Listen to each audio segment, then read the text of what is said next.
we should start with Bernie. I mean, just Okay. in all honesty, it's the right thing to do. Absolutely, start the show with a Bernie tribute. I was away when the news broke. Matter of fact, so it was my anniversary on Sunday, and Maria and I were up in Niagara Falls, and she had never been. I've been there many times, but she had never been. So on Sunday, we were down. We were doing the thing called Journey Behind the Falls. Basically, we were down in these tunnels behind Niagara Falls. It's like this little tour thing that you do, whatever. There's zero cell reception down there, zero. And so what you do is you do that, and then you kind of walk out onto. First of all, you go behind the scenes, and you're behind the water. It's kind of really kind of cool. And then they take you around like just to the side of it, and you're on this deck that's like out in the open, but you're maybe 30 feet from the closest side of the falls coming down. Very powerful. You get soaking wet. It's pretty cool. It's pretty awesome. Well, as soon as I stepped out onto that platform, my phone, which is in my pocket, starts buzzing out the wazoo. And I'm like, all right, I'm just getting some updates. Well, I figured it would be over in like 30 seconds, except it kept going and going and going and going. And so at one point I said to Maria, I said, I got to pull out my phone and see what the heck's going on. And that's when I found out that Bernie had passed. And it was a pretty sad moment because, we got to know Bernie pretty well, but Bundy, you've probably known him better than all of us. But I've known Bernie, 20 some years as well. And it hit me. It hit me because the guy was just a gem of a human being. Like, aside from the fact that he is a Mount Rushmore player in the city of Philadelphia's professional sports history, and brought the 2 Stanley Cups to the city. Aside from his Hall of Fame career, he was just as nice a human, a nicest person as there was. He showed up at everything. He was happy to be always smiling, always shaking hands, always posing for pictures, and great stories. And he was just one of those people that got it more than anybody else in sports. And so that one hurt, and it hurt more because you didn't know it was coming. Right. Like it'd be different if like he was sick and you knew that, it's any day now kind of thing. Like you kind of prepare yourself for it. This one kind of got you because you weren't prepared for it. And he was active right up until the last minute. Like he was active on social media, active that past weekend. Right. Like it's very, very difficult for the Flyers family and the hockey family to lose a legend like Bernie that quickly, that suddenly. Yeah, it was. I found out too. I was in Minnesota, actually on the field at the game when I got a text. And they just kept coming through for about an hour after that about Bernie's passing, and I was devastated because he was such a happy-go-lucky guy, larger than life. He treated everybody and made everybody feel as special as he really was as a human being, and that's something that I don't think anybody will ever forget. You could see regular fans that weren't alumni or had a close relationship to Bernie. With their pictures, posting pictures and their thoughts and emotions about Bernie. And you know what? Every one of them was just so positive. He took pictures of everybody, always flashing those 2 Stanley Cup rings. The best story I have about Bernie Parent, we were in London, Ontario, probably, I'm going to say about 2012, when the Flyers used to go up there and play. And I was doing radio, and the Flyers flew up charter on the day of the game, and they were going to fly home after. And Bob Kelly and Bernie Parent were in London, Ontario, doing ambassador work that whole week leading up to the game. It was a big production. The Flyers were playing the Leafs in London, Ontario, sold-out building, and those guys were there that whole week doing their work and their ambassadorship job for the Flyers. And they said they were driving home after the London game in a car. And I was, of course, on the team charter. And I thought to myself, you know what? It would be pretty cool to take a 9 or 10 hour ride back with Bob Kelly and Bernie Parent and listen to stories the whole way home. And that's exactly what I did. And there's certain little decisions you make in life when you look back at them and you say, how cool an idea was that, or how great of a thought was that I was able to do that. And I did. And I listened to Rascal stories for 9 or 10 hours on that way home. I got basically a tour and an inside look at this 1970s hockey teams, personalities of all the players. The relationship between Bob and Bernie was unbelievable. And the love that those players have for each other will transcend time. So it was an unbelievable ride for me. I got to sit there and hang out with two great Flyers legends. But Bernie was obviously at the top of that list in terms of, a guy that was somebody that was so special, so unique as a player, but he gave everybody that amount of time that you wanted to have. And he made you feel, as I said, he made you feel as truly as special as Bernie really was. So he's going to be missed. I mean, he was at a lot of events. He was at a Flyers caravan last Friday down in Delaware with the Flyers alumni. I couldn't go to it, as I said, I was away. But as Anthony said, he was involved with a lot of stuff right up until his passing, and it was always great to see Bernie. Even he'd show up with a sore back. He showed up at the alumni golf tournament. He couldn't play, but he had a smile on his face, and he lifted joy to everybody that got a chance to speak with him, as he always did. So sad to see a guy go like that. And I think you said it well, Anthony. Why did it have to be so quick and so sudden? You wish you could have known something was wrong and had a chance to say goodbye to Bernie properly. But I think everybody will carry such great memories in their hearts and their minds of the stuff that he was able to provide for them that I think that will also transcend time. He was a gift to Philadelphia. He was a gift to the hockey world. And I think anybody that came across that's going to be able to tell a great story about Bernie Parent. R.I.P. to really the GOAT. I mean, he was the GOAT as a person. He was a GOAT as a player. And he will be sorely, sorely missed. So, Russ, before and you're muted, by the way, anyway. I don't know why. There we go. Because I was working on something over here. But yeah. Greg Bondarenko put this. Before you put the video out, I did want to share a funny story with Bernie. And I actually wrote about this, but this was kind of funny. So, about that was 12 years ago or so, when the Hockey Hall of Fame was inducting Fred Shero into the Hall posthumously.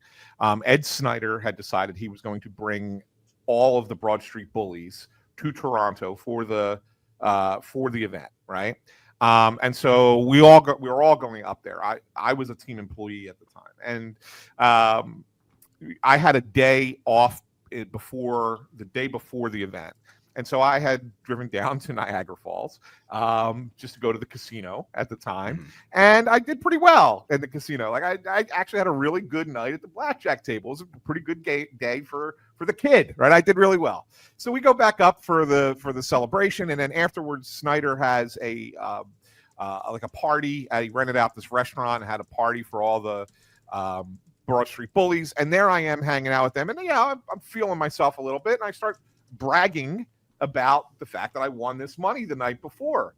And we're telling some stories, and I was talking about the story that was told to Joe Watson years ago about it was a playoff game, and there was a timeout on the ice, and Bernie called Joe over, and Joe thinks he wants to talk strategy, and Bernie says to him, Joe, I think tonight I'm going to have 2 slices of the pizza, right? And so I tell that story like it's something that they had never heard before. Of course, they've heard it a million times. They've told it themselves a million times, but we're just kind of joking around that night. Later that night, I'm off to the side with some other Flyers employees, and all of a sudden the waiter comes over with a bunch of boxes of to-go pizza and the bill. And they hand me the bill. And Bernie walks over, doesn't even say a word, just he's smiling, taps me on the shoulder, opens one box, takes 2 slices out, and walks away. Like, that was the most unbelievable troll job. So they're all laughing. They all got me, right, because I won that money. So they made me buy all this pizza. And then Bernie came over and took 2 slices. I think was an automatic. It's one of the most memorable stories I have from my time in hockey. I pulled up at a gas station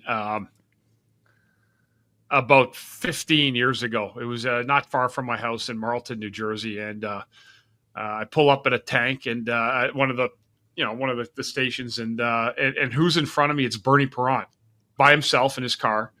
And I get out, hey, Bernie, how are you, buddy? How's everything going? Hey, how are you? How's everything going? Huh? And my friend Paul, who was in the car with me, we were going golfing. And he gets out of the car and he sees Bernie. He gets kind of excited, and Bernie looks at him and he goes, one time there I was playing the Rangers at the Garden, and a guy threw hot coffee all over my back as I was skating around the back of the rink. And the more I look at you, I think you might be the fucker that did it.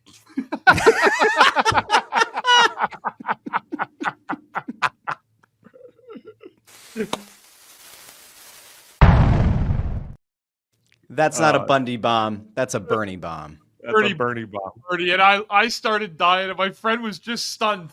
He just started laughing after because I knew it was just Bernie. But that was Bernie in a nutshell, right on the spot. Never met my friend in his life, and he said, "I think you're the guy that poured the hot coffee on me back in 1975 at the Garden." Just a classic, you know. And those stories go on and on and on. We could sit here for hours telling them. But what a one of a kind human being he was for sure. You know what's interesting, guys? Like, I didn't have the connection that you guys did with him. I only met him, I think, a handful of times. But the experience I had with him is what so many people have said across social media and across TV and everything, whether it's radio people, TV people, fans, everybody. When you would meet Bernie Parent, he would make you feel special. And no one knows that, right? Like, as a professional athlete or whatever, you don't necessarily owe anyone anything the time of day. It is nice to give back to fans, but like ultimately you're a human being just kind of existing in life. Bernie would make you feel special in some way. You would feel like you walk away and you had a personal connection with Bernie Parent. And that was always a really cool thing. Now, I saw that there were people saying like, hey, the 2012 alumni game, Mike Boots says the only time I saw him play in person was at that alumni game. That was such a cool moment to watch him take the ice. I go back to one of the times that we met him and that he was on the show, and just for the positivity and the warmth that he brings and the quick wit. And that to me is the thing that like I will remember Bernie Parent for. I certainly was not around for his playing days, but I want to go out to a clip from, I think it was back in 2024. We were doing the Snyder Youth Hockey fantasy draft, and Bernie hops on the show, and he has one or two lines within like a 30, 40-second window that absolutely just give you an idea of what a jokester the guy could be. So this is Ant setting the stage of the last time we talked to Bernie had been a year prior at Puddler's Kitchen for the Glenn Macnow beer event. So here's Bernie Parent. It's good to see you. The last time we had you on was at the Jonesy beer event at Conshohocken Brewing Company. Wow. And that was it was good to catch up with you then. That's a long time ago. Jesus was alive. Season Jesus was alive. All right. And there's another one. Why though, Bern? Because that was like the first 10 games, and now the season's over. It's like, oh my God, that was so fast. Oh yeah. Life. You have to enjoy. Life goes by fast, man. Yeah. Yeah. Got to pick. Let us turn for your beautiful wife for the pick. Yeah. Oh yeah. And now, Ant, you're the one who sets up this next one. That's awesome. That's awesome. So how you doing, Bernie? How you feeling? With my hands. Yeah. How are you feeling with my hands? I mean, Jesus, like 45 seconds, and then you tell him to go across the street to the comedy club. What a good guy. Going back and listening to that interview, that appearance on the show, is equal parts wonderful and soul warming. And then there's also this like really sad moment in it where he talks about like wanting to live to 95. And so I think that we all probably could benefit from the advice that he gave early in that clip, which is life goes by really quickly. Like you have to appreciate every day you have. And I think it's probably safe to say, guys, that Bernie lived a very happy life. He lived a very meaningful life, and he left a very positive impression on thousands and thousands of people. And it's also pretty important, I would say, contextually, for a guy who played in the 70s to have made the kind of impact he has, where you look at people who are my age and even younger who say, all right, all-time Philly athletes, all-time Philly personalities, all-time Flyers. Bernie Parent's name is still brought up. None of us watched him play live, and yet he has done so much and been so out in the community and present and such a positive light in this Philly sports sphere that he has become synonymous with Philadelphia sports. So it's a pretty awesome legacy I think he leaves behind. Yeah, no doubt. Larger than life, larger than the game in a certain way, which is almost impossible to do. There's only a handful of players who could have that. Bernie's one of those guys. Maybe there may be 10 in the history of the game that can command that. He's one of them.